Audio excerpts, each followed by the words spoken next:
Okay, welcome into this very special event tonight titled Manipulated Geoengineering and the Texas Floods. I am We the Patriots USA Vice President and co-founder, attorney Brian Festa.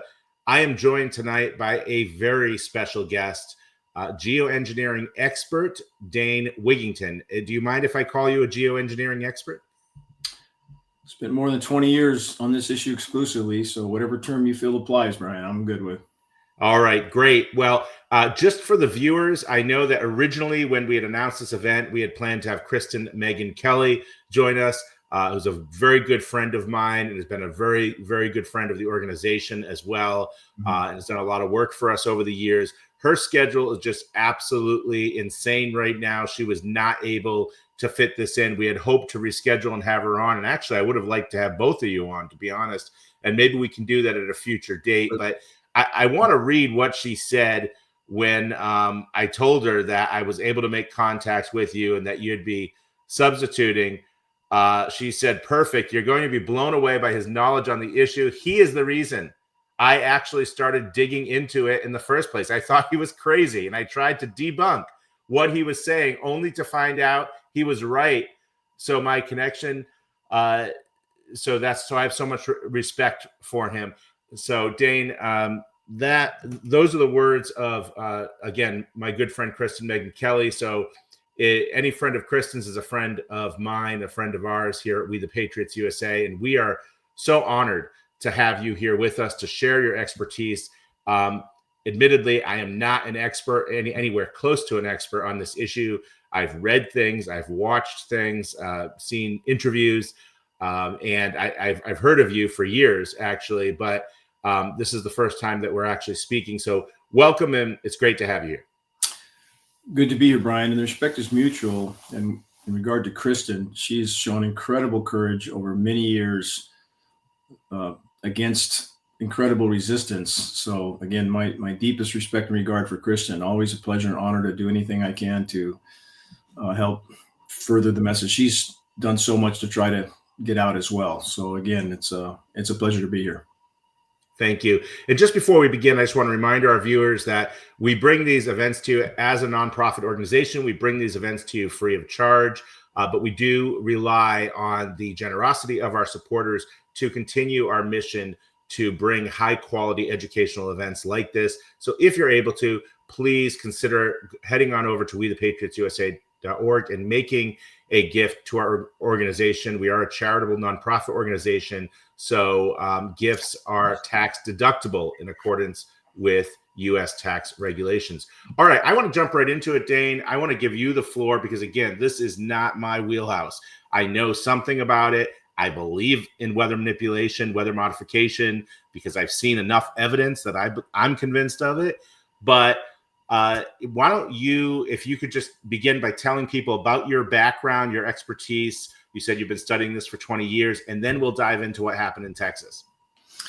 Well, I certainly understand people's skepticism on this issue initially. I myself felt the same when I first heard the term chemtrails, which is a layman's term for climate engineering, geoengineering, stratospheric aerosol injection. It took me about 18 months of research before I was willing to speak out on the issue, because I have a background I worked for Bechtel Power, the world's largest engineering firm, when I was younger. I worked on one of the first commercial solar installations in the continental U.S. And my home was on the cover of the world's largest renewable energy magazine, which is what started me really in earnest studying this issue.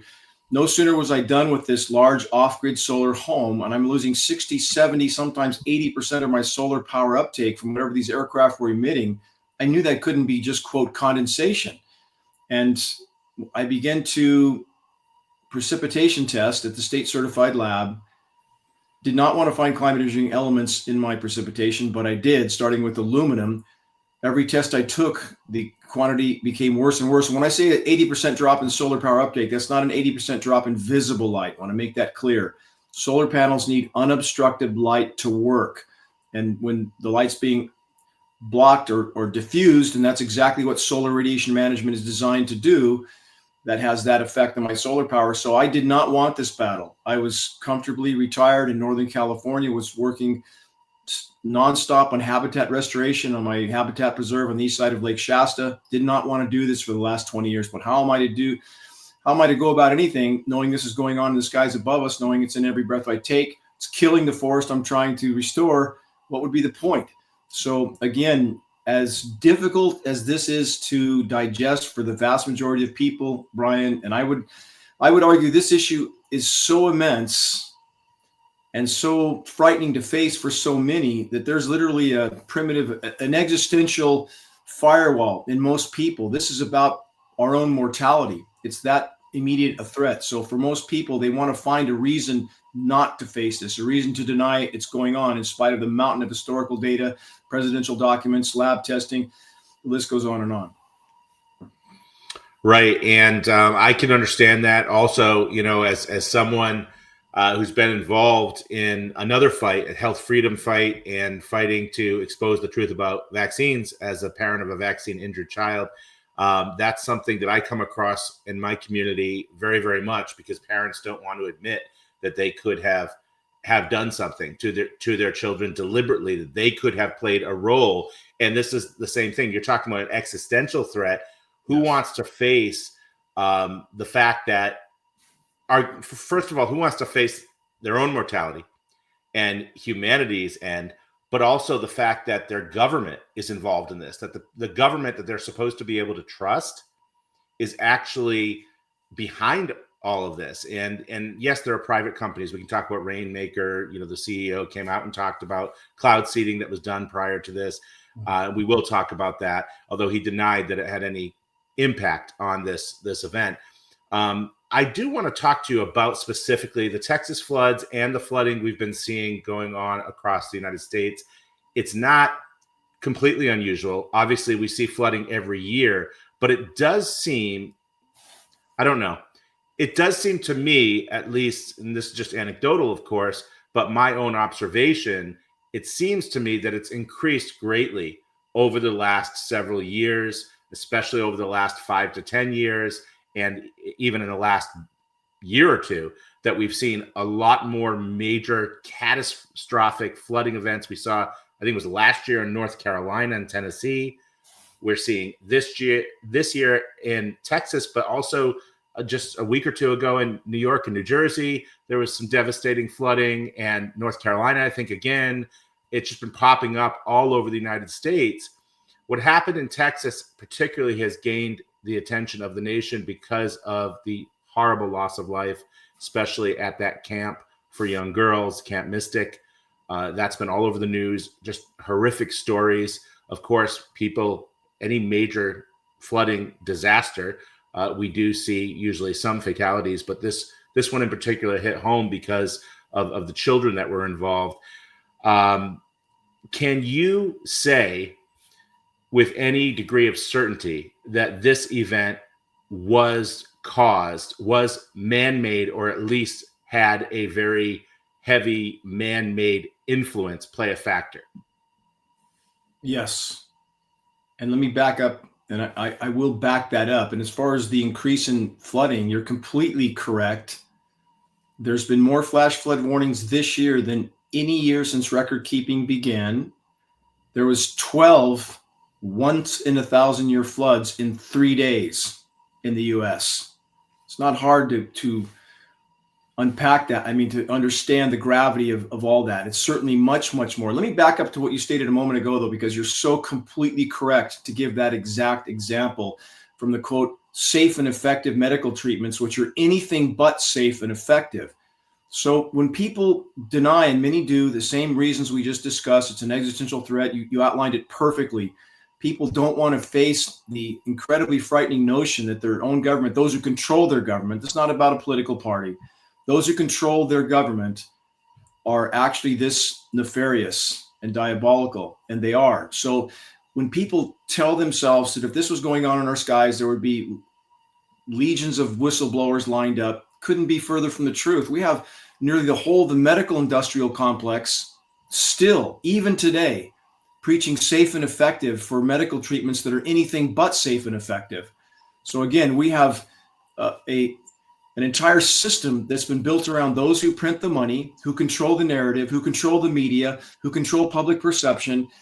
And in the meantime, we're all being herded off the cliff, quite literally. We're circling the drain right now. So if the entire medical industrial complex can continue to toe the lie of safe and effective for medical treatments that are proven anything but, same is true with what's happening in our skies. We have an illegal federal gag order right now on all National Weather Service and no employees.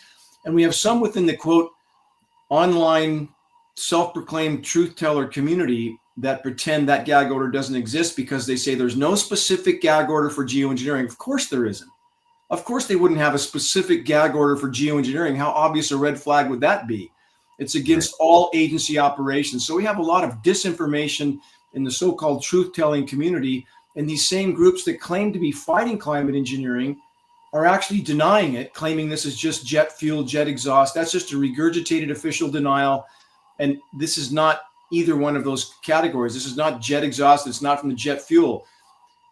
And I'll get to the floods again. Bear with me for a moment. We working with University of Minnesota, about 500 lab tests, and extrapolating how much material was in that precipitation, projecting that globally to get an annual concentration. It appears to be something in the range of 40 to 60 million tons of abrasive nanoparticles. You're not running that through jet turbines. If this was in jet exhaust, and given that a large aircraft just uses about 5,000 gallons of fuel on takeoff alone, if this was a jet fuel issue, areas within a 100-mile radius around any airport would be so contaminated, no one would be able to live there.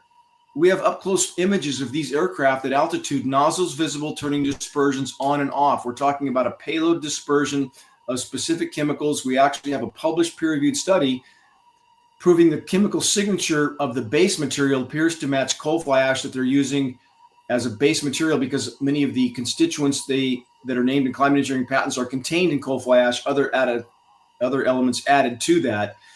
But again, for people pretending this isn't going on, if you knew nothing about this issue, Brian, you've looked up, you've seen the grid patterns one day, nothing the next, a trail from horizon to horizon that shuts off as if it's been cut with a knife, and people claim that's atmospheric changing conditions. No, it's not. Atmosphere doesn't layer vertically, it layers horizontally. You can't have a plane leaving a trail from horizon to horizon that shuts off and the plane keeps flying as if, obviously it wasn't shutting its engines off. So again, common sense needs to kick in here. Of course they're doing this. Of course they wouldn't ask for our permission. And back to the flooding. We can speculate about the agendas and objectives going on. But the fact that all of these events are inseparable from the climate intervention operations is absolutely scientifically inarguable. The specific event in Texas we're discussing was not related to whatever rainmaker, who I'd argue is simply a distraction at this point. That's an intended distraction to confuse the population as to what is cloud seeding, localized weather mod operations, and climate engineering.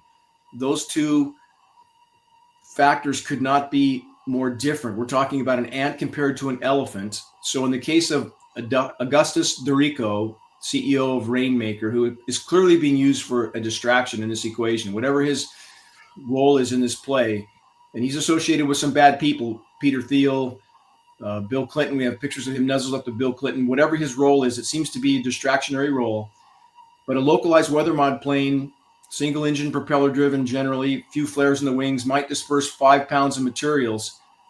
A fully loaded KC-135 can carry 100-ton payload to lower altitudes. And again, when we're looking at the total annual numbers we're talking about, that's the arena that we're in. Climate engineering is not cloud seeding.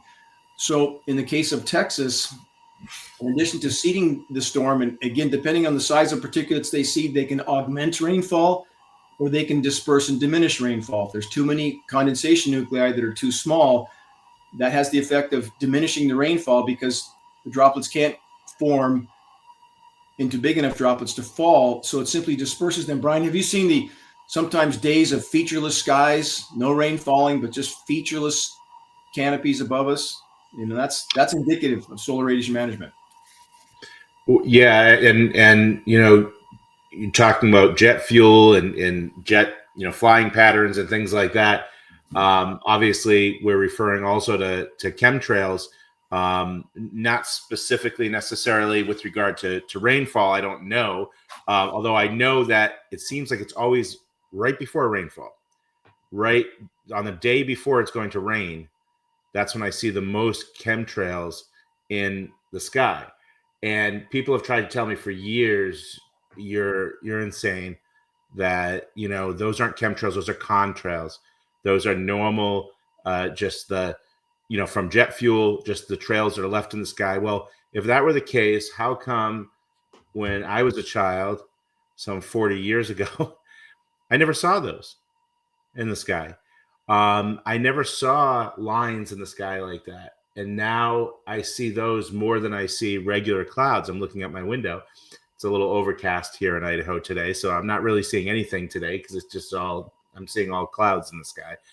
But on a clear blue sky day, I see them everywhere. And it usually is right before rainfall. And they say, I've been told anyway, that's because the rain will bring down the chemicals, the particulate matter that's been put into the atmosphere.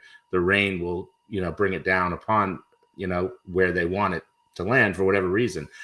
I don't know all the particulars of that, but again, something is going on here, and it is not, I do not believe that it is purely divine, that it's purely, people call it Mother Nature. I call it God, because it is. That I believe that, obviously man has been allowed to do a lot of evil things and has been allowed to cause a lot of destruction on this earth. Do I believe in the mainstream climate change narrative? No.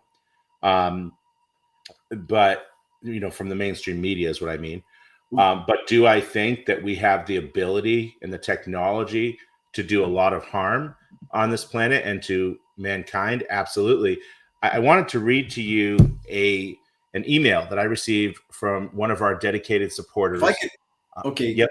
Go on, because before we unpack too much that I can't back up and cover, and we'll get to that email. I just want to say, in regard to the narrative of condensation trail or spray dispersion, we have up close film footage of these aircraft at altitude, nozzles visible, turning dispersions on and off. End of discussion. For those that want to deny that, we have up close photographs of the retrofit nozzles aimed on the wing pylons, aimed into the exhaust jet stream. And we have those arguing that, that's just a fuel dump for excess fuel. Really, they're going to dump excess fuel into the exhaust jet stream and blow that plane up? It's ludicrous. The kind of disinformation narratives coming from even so-called truth tellers online are absolutely ludicrous. And when these planes are dispersing, often, especially with the military tankers, transponders turned off. Why? Only the military can do that. We have aircraft traveling in trajectories that are nowhere near commercial air paths, nowhere near. Again, the data is endless in this arena, and we have patents going back over 100 years. We have historical precedent of U.S. military operations, Project Cirrus immediately after World War II, Project Storm Fury, Project Popeye. This is business as usual, absolute business as usual. And we have the U.S. military stating on the record emphatically that they consider the collapsing climate the greatest national security threat of all. Do we think they would ask our permission to do this? Really? Did they ask our permission to detonate 2,400 nuclear bombs? No permission asked. They detonated, and Brian, you've heard this as well, right? They wouldn't do this to themselves. This can't be going on because they wouldn't do this to themselves. How much have they done to themselves already? We have Fukushima, triple nuclear meltdown, no technology to fix it, no end in sight. We're building 60 more nuke plants. We have 442 online. They're putting formerly decommissioned, dilapidated nuclear power plants back online, like 3 Mile Island, to run AI facilities. There's no sanity in this equation. We have Project Starfish Prime and Project Fishbowl, historical record, U.S. military detonating hydrogen bombs in the magnetosphere that they thought could collapse the entire atmosphere. Did that stop them? No, didn't stop them. So again, we have a whole lot of people, Brian, that are justifiably so petrified at the threat this poses that they will find any reason to ignore the truth. Bottom line, film footage of these aircraft dispersing, turning dispersions on and off, end of debate. It's not condensation. And the chemtrails term, I would just caution, I'll leave with this.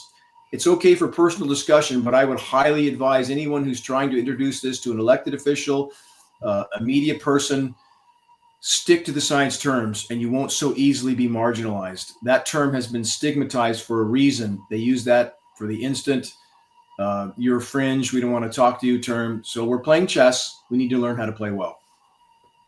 That's good advice. So again, what is the particular terminology you would recommend using when speaking to a legislator or media? Climate engineering is very descriptive and simple. Geoengineering is a primary term. Solar radiation management. It's good to tie all three of those together, in fact, but then they can't marginalize you. They can't pull out their boilerplate standard print paper that says chemtrails aren't real. Goodbye. Thank you very much. And that's exactly what they do, by the way. So again, playing chess, we need to learn how to play well. And I'll leave with this too. Again, why people say, why would they want to manipulate the weather? Why wouldn't they want to manipulate the weather? We have some of the most diabolical former top scientists historically stating that this is a greater weapon than nuclear weapons, overall can be more destructive, and they can blame nature.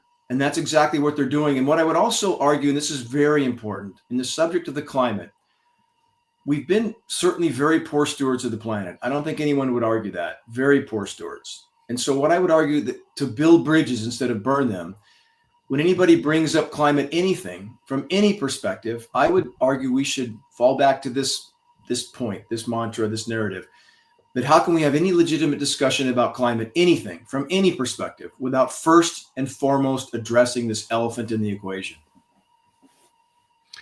Yeah, and I don't know how deep in the weeds we want to get into the motives, because I'm not sure that either of us knows all of the motives. We know enough. We know enough. I'm glad we know enough. So I'd like to ask you that. What do you believe, or what evidence do we have of the motives? And let me just frame that question before you answer it, because I've heard a lot of people saying in my circles, and again, I move in health freedom circles. I move in probably some of the same circles that you do with regard to geoengineering, 5G radiation, fighting against that. I talk to a lot of people who are very heavily involved in those battles. And a lot of people think that these so-called natural disasters, they do believe that they're man-made, heavily influenced anyway by, technology. But they believe that the motives are targeted towards certain populations. And I know you said this isn't political. I do believe, I'm going to agree with you there. Two wings of the same bird. When you talk R&D, there are evil people on both sides of the political aisle who have nefarious motives on both sides. All right, there is no white hat and black hat. I think almost all of them are sort of gray hats, but maybe with a couple of exceptions. But you look at Florida, and I'm originally from the Northeast. I'm in Idaho now, is where I live now, but I'm originally from New England, right? And a huge number of New Englanders moved down to Florida right in the 3-4 years right before we saw last year's disasters in Florida, the disastrous storms in Florida. A lot of them also moved to Tennessee and the Carolinas. A lot of them fled to Texas. Almost all the conservatives from California went to two places: Idaho, where I live now, or Texas. So when people are starting to circle where most of these disasters are popping up, especially in terms of hurricanes, flooding, tornadoes even, they're looking at certain areas of the country where most so-called politically conservative, but I'll just call them patriots, freedom fighters, people that do not conform to the mainstream narrative, to any one particular marching order, any set of marching orders that come from the government. People who are generally very independent, free thinkers, most of them have centralized in certain regions of the country. And surprise, surprise, those regions have been the regions that have been affected most profoundly in the last couple of years by these flooding events, these storm events. Now, you can come back at me and say, listen, Florida, I don't mean you, I mean someone listening right now, could say, well, of course, Florida's always had hurricanes. Florida is surrounded on three sides by water. It's a peninsula. Okay. Texas is in the Gulf. There have always been storms, severe storms there. The South has always had storms and tornadoes. as well as the Midwest, of course. Certain regions of the country have always had natural disasters. But it seems to me that they have spiked. And very recently and very soon after, large percentages of these types of people have moved into those areas. Is that completely an insane whack job theory, or could there be any truth to that? Although there may be a fringe benefit for them in that regard, and we do see smaller, less globally significant events that were definitely weather mod. You remember the Occupy Wall Street? Remember that? Remember the October surprise freak snowstorm? That was absolutely chemical ice nucleation for weather modification. Zero question. And the Dakota protesters, in that case, we captured on satellite imagery 50-degree rotating precipitation cells over that region that suddenly miraculously flashed out to frozen precipitation directly over the protesters. Chemical ice nucleation for weather modification. And those who say we don't have that technology, they simply don't have a clue. These are patented processes. You have an ice pack sits on your shelf for 20 years at room temperature. You mix those endothermic reacting chemicals and you have ice instantly. It's a chemical reaction. We have the patents for this. We have Chinese government openly announcing they were creating snowstorms. Anybody can look that up. Everybody covered it. CNN, Popular Science, MSNBC, Guardian, everybody. But you bring it up here and suddenly, for those that are ideologically based, you're a tinfoil hat wearing nutcase. So we do see localized, smaller scale instances of weather mod for specific purposes. But on a grander scale, there are much, much bigger objectives in play here. We have damaged permanently, in any time frame that matters, the planet's life support systems from many directions. It's not just climate engineering. I'm not blaming everything on just that. But I'm saying that when you add weather warfare on top of all the other forms of damage, we have painted ourselves into a very dark corner. And the vast majority, Brian, have absolutely no idea how dark a corner. If we look at current statistics right now, insect populations, we were the first to publicize this at geoengineeringwatch.org in 2012, based on our work with former government scientists. Insect population crash today, 80 to 90% terrestrial and aquatic insects gone, done. This includes plankton in the Atlantic. Getting a window on my screen here. 90% down. Plankton population declined 90% in the Atlantic. Global wildlife populations down 70+% in the last 40 years alone. We have the ozone layer heading toward functional collapse, climate engineering, greatest cause there. The vast majority have no idea how close we are to hitting the wall. None. Those in power certainly know. They've done the most to make sure we ended up here, although we have a population that doesn't want to know the truth, that wants to continue business as usual until the brutal bitter end. So we have former presidential advisors like Zbigniew Brzezinski stating, with today's technology, anyone can look up this quote. I challenge anybody to look up everything I'm saying. Brzezinski stated, with today's technology, it was far easier to kill 1 million people than to control them. So the bottom line is, from 1,000 different directions, they are certainly trying to control and cull populations. Back to the weather mod, back to the agendas, whatever other fringe benefits there may be from certain demographics in certain places. We have a huge factor of confusing and dividing the population on the true state of damage done to the climate by engineering events that different demographics in the population blame on different things. For example, you have, Brian, do you remember the snowstorm in New Orleans, January 21st of this year, the blizzard? No, I don't. I can't keep up with them all, but it's highly publicized because there's never been, ever in history, a blizzard warning in New Orleans. There were blizzard warnings along the Gulf Coast, blizzard warnings in Florida. Never happened. Super highly sensationalized. What didn't they tell us at that exact same window of time, that exact day? It was above freezing in the middle of winter, above freezing and raining in Alaska, Greenland, Iceland, Siberia.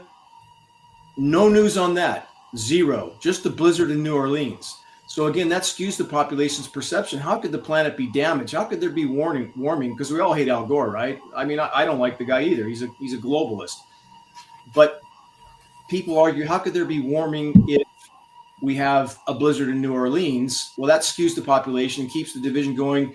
and keeps, for example, at climate conferences like the COP conferences, you know what those are, the COP Global Climate Conferences, those aren't about changing business as usual. It's about forcing countries to actively or passively participate in climate engineering. So again, from every conceivable direction, the gravity of these operations that are being used certainly for many agendas, including in the case of Hurricane Helene, you know, there was a lithium mine there that the public was not allowing them to exploit, right? Mm-hmm. In South Carolina. That certainly could have been another factor.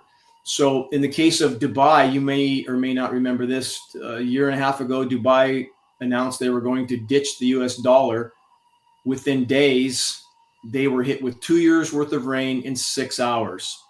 We captured the frequency transmission signature of climate engineering operation mechanisms, and that's a key one. I'll get to that in a minute because that relates to Texas. We captured that over the Persian Gulf the day before and the day of that event. There's no question climate engineering was a part of that event. So we have so many of these types of events that are directly related to known technologies with climate engineering and used as a hammer that can then be blamed on nature. And just to, before you press on to that email, let me just fill in the blank on Texas. What we captured, what we recorded, were the NextRad network of frequency transmitters that are positively used for climate engineering operations.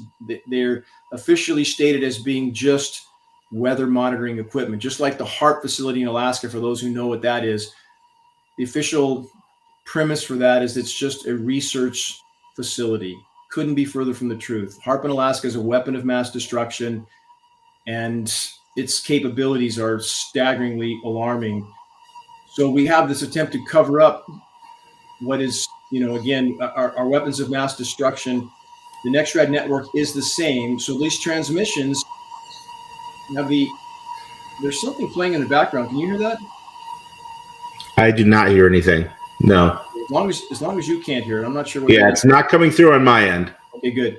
In the case of the NextRad network, and I'm very surprised we have access to the data loops that show those transmissions have a repelling effect on an atmospheric air mass, especially that's been seeded with electric conductive particulates. So your listeners can look at this because we posted on that specific issue in Texas. When you energize these transmission facilities on all sides of that atmospheric plume of moisture, you in a sense corral it. You keep it from moving in any direction, so it precipitates out in one place. Exactly what they did with Hurricane Harvey, Brian. We captured that as well. Again, I'm surprised we have access to these data loops. Maybe they want to leave a breadcrumb trail so that they can pretend that they informed the public and the public didn't care. I don't know, but we have access to this still.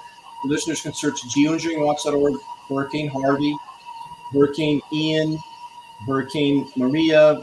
We've captured a number of these, but in the case of Harvey, same scenario. They basically corralled that storm, kept it from moving on shore, and it precipitated out 50 inches in one place.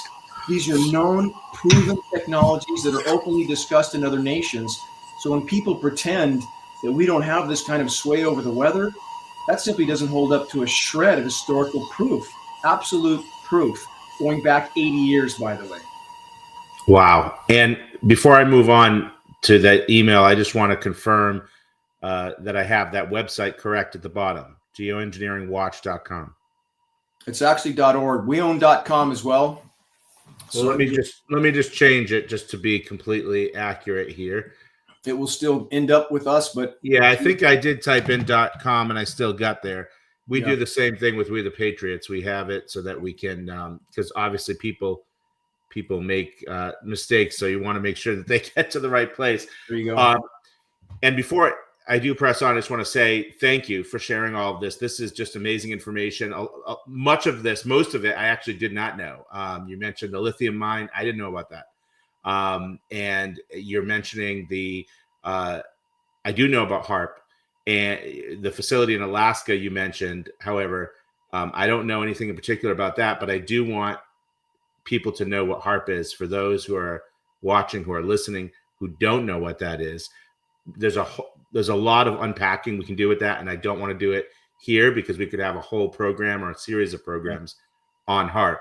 we don't have the time for it today, but could you, in a nutshell, just explain to those who are hearing HAARP, it's an acronym, by the way, for those who are, I think it's HAARP or something, for those who are hearing it. High Altitude Active Auroral Research Program, which doesn't mean anything to anyone. It's not supposed to. It's supposed to be confusing, and it is. Just like the term geoengineering sounds like some kind of earthwork or strata something. It's not engineering the climate. So they make these terms confusing for a reason.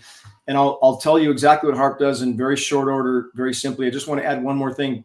Brian, you've seen that there's baseball and softball size hail falling everywhere now, right? Yes. Constantly. That's chemical ice nucleation. That's and what's accompanying that? Generally massive temperature swings. It can go from 100 to 40 or 50 in less than 24 hours. We've had Denver in the last 5 years on numerous occasions go from all-time record highs in the 80s to single digits in less than 24 hours. That's not nature. It's chemical ice nucleation, which creates chemically a cold, dense layer of air that descends to the surface. Denver sits in a basin, so they use that a lot for these operations. They sensationalize those headlines, and people just forget about, oh, it was 85-degree record high in winter yesterday, but look, it's snowing today, so everything must be fine. No, it's not. And those baseball and softball size hail are a direct result of chemical ice nucleation operations. Back to HAARP. HAARP is an ionosphere heater. It's a weapon of mass destruction. It's one of about 100 such facilities around the globe. They're all different designs, different capabilities. HAARP is the big bully in the bunch. But HAARP can transmit 3.6 million watts of power into the electrically charged ionosphere, causing an electrical chain reaction. This is literally using the planet's primary life support systems as a battlefield. That's literally what they're doing. The danger posed by what they're doing cannot be overstated. That electrical chain reaction superheats that section of the atmosphere, causing the atmosphere to expand up and down. The downward push creates a high pressure heat dome. You hear that term all the time now. It's happening right now with the areas that are superheating in parts of the US. They've been doing it to us here in the West as well. What are the various agendas with that? If you create a high pressure dome in the Northern Hemisphere, the upper level winds spin clockwise like a pulley around that dome. And in doing so, they can direct the upper level wind currents and the moisture currents. So let me give you this scenario that they've done very consistently over the last 13 years, since 2012.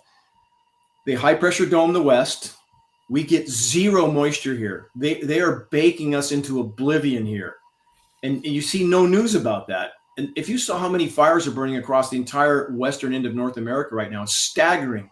And that's another aspect of this. They're literally using wildfire smoke, firestorm smoke. They're not really wildfires because climate engineering is directly connected to those as well, as a form of geoengineering to put particulate matter in the skies. And that's not just my opinion. We have peer-reviewed study actually advocating for the intentional burning of forests to mimic the short-term toxic cooling effects of a volcano. Think how insane that is. They're going to destroy the planet's last remaining life support systems to temporarily cool places like they did in New York in 2023 when Canada was ignited. Source of ignition is a separate subject. That's a whole nother arena. I don't want to go there anymore, and with a match can start a fire. But what's setting the template for these fires to burn with such ferocity? That's climate engineering. And that plume of smoke drifted down over the Northeast, cooled temperatures by 30 degrees.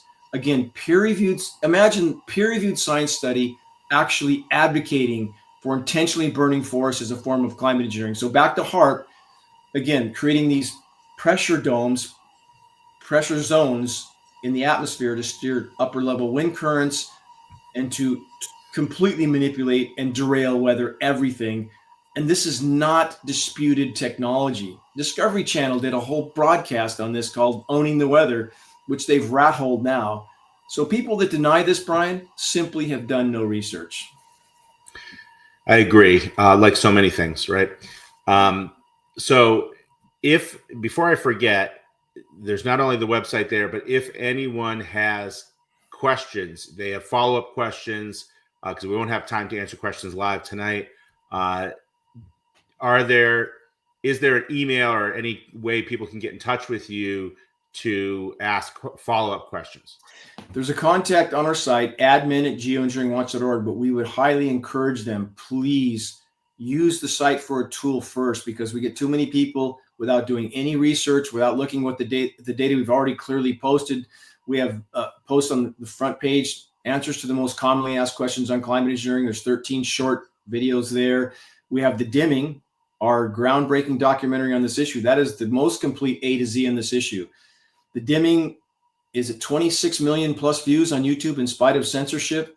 That is the most complete A to Z you will get in the issue. And we would recommend doing some due diligence first before you ask the most basic questions, because we're spread so thin, we simply can't stop and engage in all those incoming communications. But we can be reached at admin@geoengineeringwatch.org. And again, we have a lot of causes and concerns that are justifiably things we should take into consideration. But if we don't deal with this biggest hole in the bottom of the boat sooner than almost any dare to imagine, nothing else will matter. Nothing. Well, right. I mean, if we're wiped out, what else? What else can we do, really? And we're not guessing again on that. I mean, we look at statistics, right? Fisheries are collapsing around the globe. Crops are collapsing. Ozone layers in functional collapse. We're getting UVC in the surface right now. We have 442 nuclear power plants that will go into meltdown. When collapse occurs, there'll be no one to man those plants. And if we have a big solar event right now, Brian, a CME or solar flare event, like the Carrington event, that'll shut down grids because the planet's damaged. The atmosphere's damaged, and climate engineering is the biggest single factor that damaged it.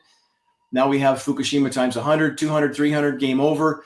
People have no idea the gravity of what's happening in our skies, not to mention the chemical and biological aspects of what we're breathing from that fallout.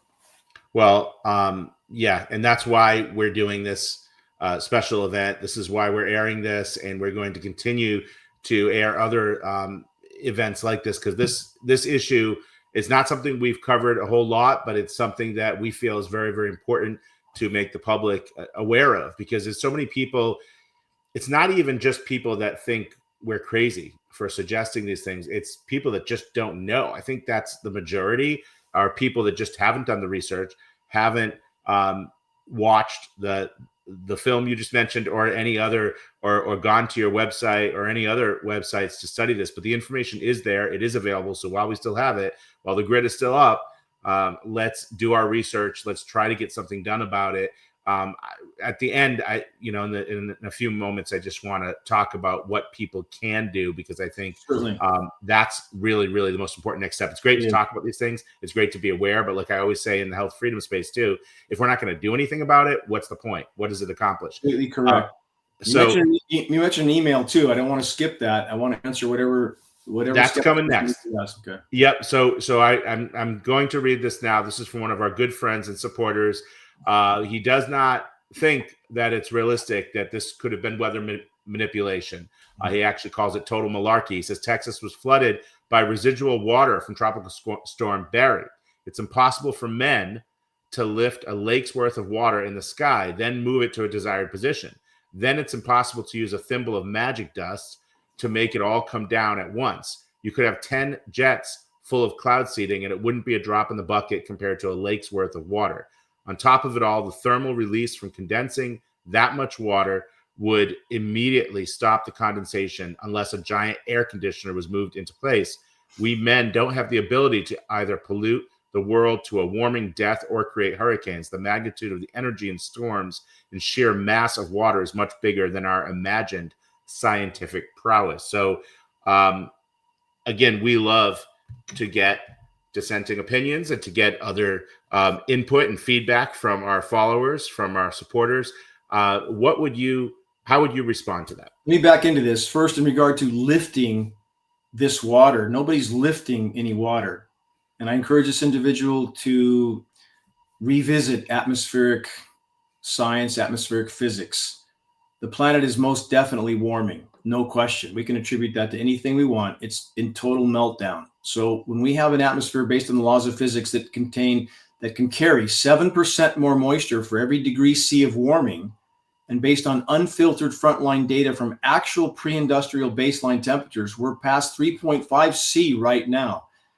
The atmosphere must have more overall water vapor in it than pre-industrial scenarios. So when you have the Gulf of Mexico, which is right near that event, record warm, record shattering temperatures, nobody's lifting that water. Atmospheric physics does that. It's a matter of manipulation. When we go back 1947, Project Cirrus, historical record. And that initial experiment, U.S. military with hurricanes, distributing an extremely small amount of material into a cyclonic rotation. I believe it was something in the range of 100 kilos. And that very small input appeared to change the trajectory of that massive storm so much. Again, the system is much more malleable than people understand. And it did a 180 and hit parts of Georgia, and lawsuits were pending because of that. Because the change in trajectory of that storm did a lot of damage where it ended up going. So again, the military tried to cover that up after that happened. Very small input with a massive result. So again, it's just like HARP. How can one facility that could alter the pressure zones in the atmosphere, how's that possible? Because it's much more malleable than people understand. When you split an atom, how do you get a nuclear bomb, right? People don't simply take into account the physics of these events. So it's not about lifting that moisture from anywhere. The moisture was there. It's about corralling it. It's about, with frequency transmissions, forcing it to precipitate out in a particular location. So let's look at historical record. Going back 60 years, Project Popeye in Vietnam, the U.S. military, historical record. Please, I hope all your listeners look up everything I'm stating. Don't believe anything I'm saying, look it up. Project Popeye, Vietnam, 1960s, so successful at controlling the flow of rain in Vietnam that by the 70s, there were international treaties passed forbidding weather manipulation in wartime settings, with the caveat that no government was restricted from doing whatever the hell they want over their own populations. How about that? So again, this is historical record. And for those that think, well, we saw these floods in our lifetime, and certainly we're not saying floods aren't a part of a natural climate system, but how do we know what was natural at this point when we know that climate intervention operations were first fully deployed immediately after World War II? And Brian, you may have heard this, or you may hear it, people referring to the World War II bombers that left the massive plumes behind them, proving this is just condensation, right? You may hear that. So one, the World War II B-17s, for example, which is what we see these plumes behind generally, were very primitive piston-driven engines that puked out loads of particulate matter. That's one issue, but much more damning.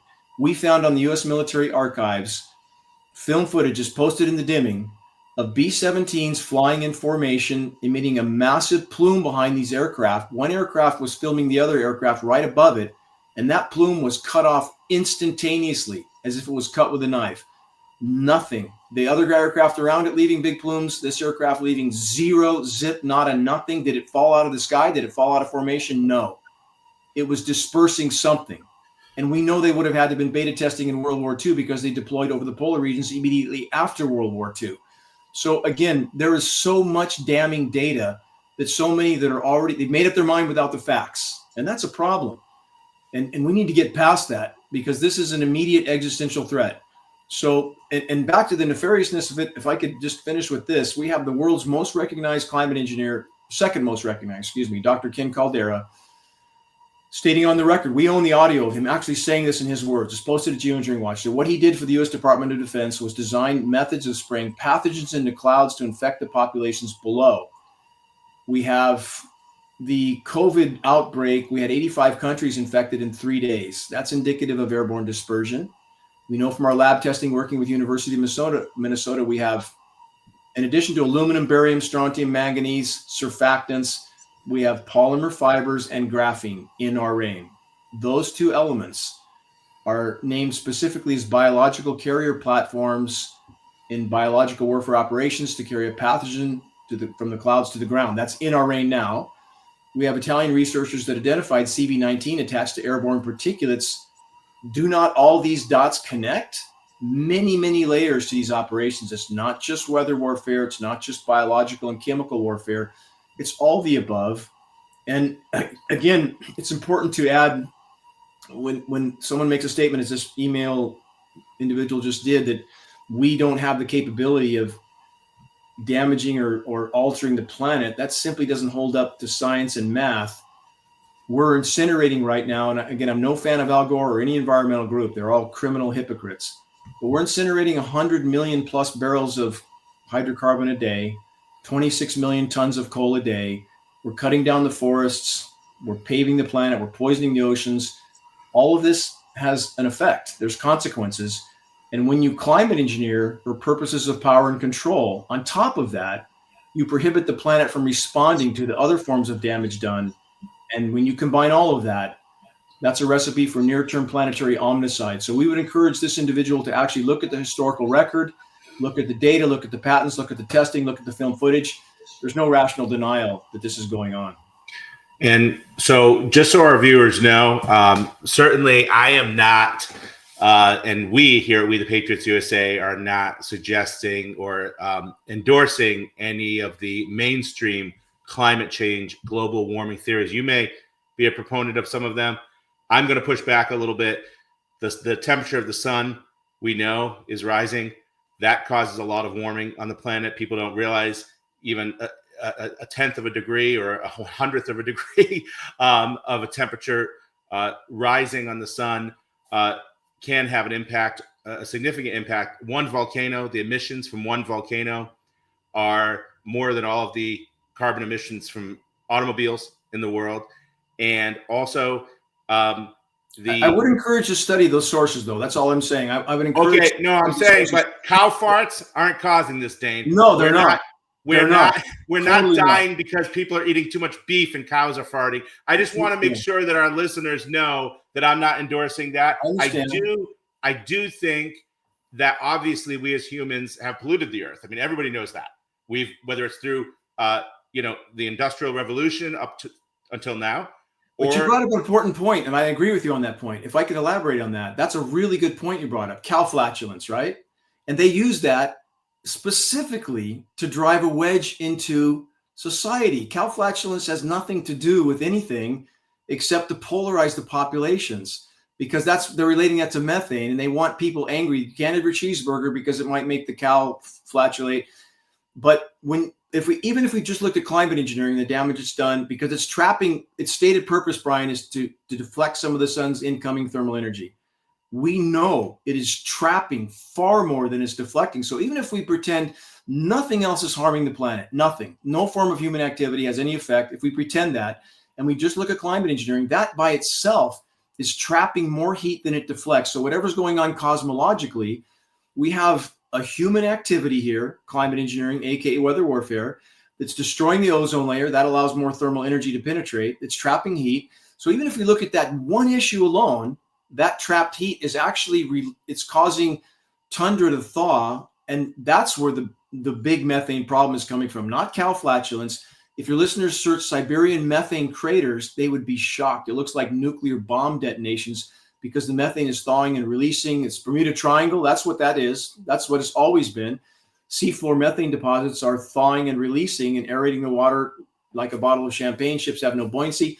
So yeah, they focus on things like cow flatulence, which is absolutely used to polarize populations when there's much, much more dire things occurring. So again, back to that original mantra we discussed off air, I think a moment, or maybe I mentioned it on the exchange, but what we would encourage people to do is to build, in order to build bridges with both sides. And again, the academic left, the whole climate science, everybody, nobody's harder to reach than those people. None. You can't add to a cup that's already full. They won't take this most damaging factor of all into account. They won't do it. And again, it's the most of the congressional people we work with, and we work with a lot of geoengineeringwatch.org, really good people. You correctly mentioned, yeah, the whole system's corrupt, both sides, and there are exceptions. And you're right about that, Brian. There are definitely exceptions.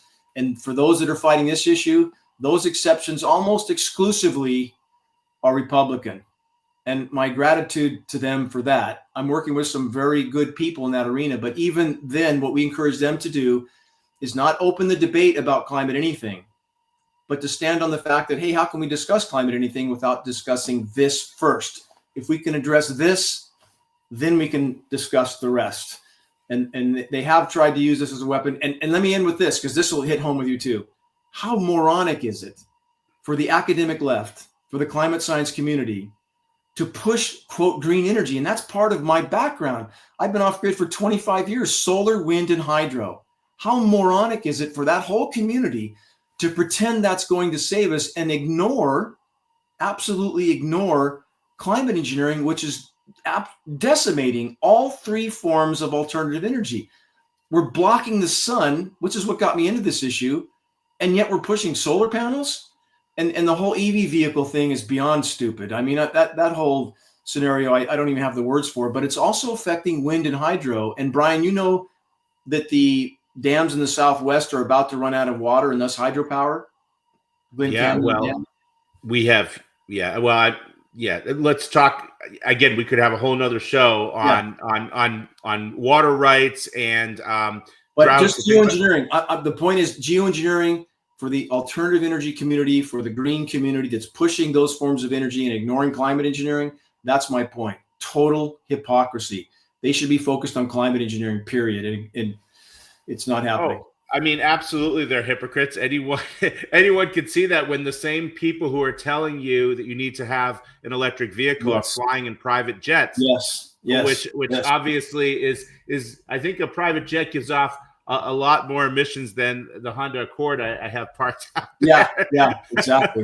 So anyway, before we conclude, what can people do? What should people do? We are just a disclaimer, we're a nonpartisan organization. We can't get involved in legislative lobbying, things like that. I can as an individual citizen, and I do, off my time from We the Patriots USA. But what should individuals do who are watching and listening? What should they do to try to have an impact? How can they get involved? A lot of ways. And just to back up and to confirm what you just stated, your Honda Accord is way more efficient and beneficial for the environment than an even electric vehicle. Aside from a private jet, what you're driving is overall better for the environment than an EV. People have no idea the downfalls with EVs. That's a whole nother subject too. I could elaborate in great depth. How do they think electricity is produced, by the way? That's true. And that's only one factor. Exactly. It's when you see a charging station out somewhere in some remote location with a diesel generator in the background, how moronic is that? Not to mention the rare earth minerals and the juvenile slave laborers that are digging it up. And, again, that whole narrative is just beyond moronic. So I'm with you on that 100%. As far as what people can do, they can share credible data from a credible source. And it's important, again, to learn how to play chess well. And if we keep the narrative on this subject, that when anybody brings up climate anything, if we simply say, how can we discuss that? Because Al Gore did exactly what they wanted him to do. Be such an incredible hypocrite, a criminal hypocrite, flying your jets around, no solar, owning stock in the companies you claim to be fighting. The people hate you so much, they take the opposite position of anything you say. He did exactly what they wanted. I mean, the guy's the epitome of global elitist hypocrite. But if whenever the subject comes up, we divert to climate engineering. Let's talk about this first. There's no discussion about climate without this first. So we're playing chess, share from a credible source. Too many people online are sharing anything from anyone that has anything to say about this issue. And that's a mistake, because some of those sites lead to incredibly baseless everything. And then that's a boat with a big hole in the bottom. That doesn't help us make this journey. Credible data from a credible source, as opposed to just pointing the sky and ranting. If you give somebody printed information, which we offer that. That's the only thing we offer at geoengineeringwatch.org is printed information that we pass on for less than our cost of producing and shipping. So we're only trying to give activists what they need to sound the alarm, but from their own home computer, they can share links to the dimming with, for example, elected officials, agency officials, and so on. If you share that link, openly CC as many other aware and awake individuals as you can, write a peaceful, professional message so that person receiving that link knows many are listening to the conversation. Hold them accountable. Plant spot fires of awareness. There's a fire burning in my backyard right now, Brian, or they're getting a handle on it now. That fire was a direct result of climate engineering, cutting off our rain. It's covering the landscape with incendiary particulates. Aluminum is an incendiary, and that creates more dry lightning because they're drying up the precipitation, ionizing the atmosphere. So we had a lightning strike, and we have that's a whole other section. We have an engineering wildfire section at geoengineeringwatch.org, but I've been out in the field with our planted materials, with Forest Service, with CAL FIRE, who don't know about these issues. You plant spot fires of awareness, which all of us can do, and you stoke that fire. Again, if unfolding events will force those seeds to sprout, any one of us could be the final grain of sand to tilt the scale in the right direction to reach a critical mass of awareness. Well, thank you so much, Dane. We're right up against our time here, but I want to thank you once again, everybody, and encourage everybody to go to geoengineeringwatch.org, watch the dimming, share the link to the film, get the resources you need to talk to your elected representatives and others, and try to get something going here. We need to. I hate to say, be the change, because they've co-opted so many phrases that I would have used years and years ago, but we need to take an active role on the front lines to actually change this, because we can't rely on, someone in the Oval Office or just one person in Congress or something that's going to save us, or whoever we elected locally. It's going to take people doing this all over the country and the world, really. This is a global problem, obviously. This is not a United States problem, although we've done the lion's share, or a large portion of the damage has been done by people operating out of the United States. But as you said, there are facilities, you mentioned HARP, there are facilities like that all over the world. Yes. It's not just in Alaska.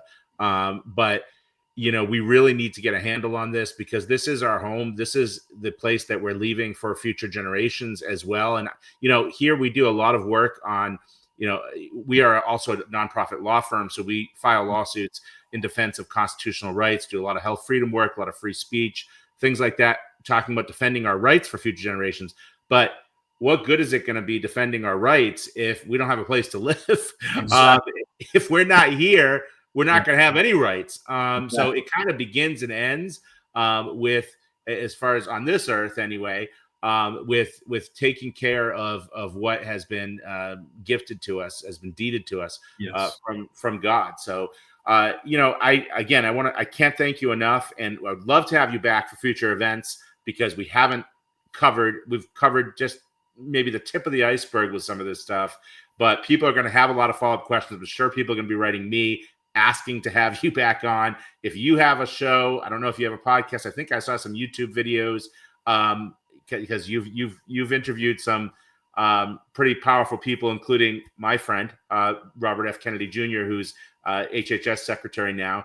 And I saw some different programs that you've put out over the last several years, and I'd like to go back and view some of those, because it looks like you have some really interesting discussions posted on your YouTube channel. If that's a possibility, we should definitely connect again in the future. But again, I encourage everybody to go over to geoengineeringwatch.org. I'll get that right this time. And also, if you would like us to be able to continue producing these kinds of broadcasts, bringing you this content, we encourage you to make a tax-deductible donation at wethepatriotsusa.org.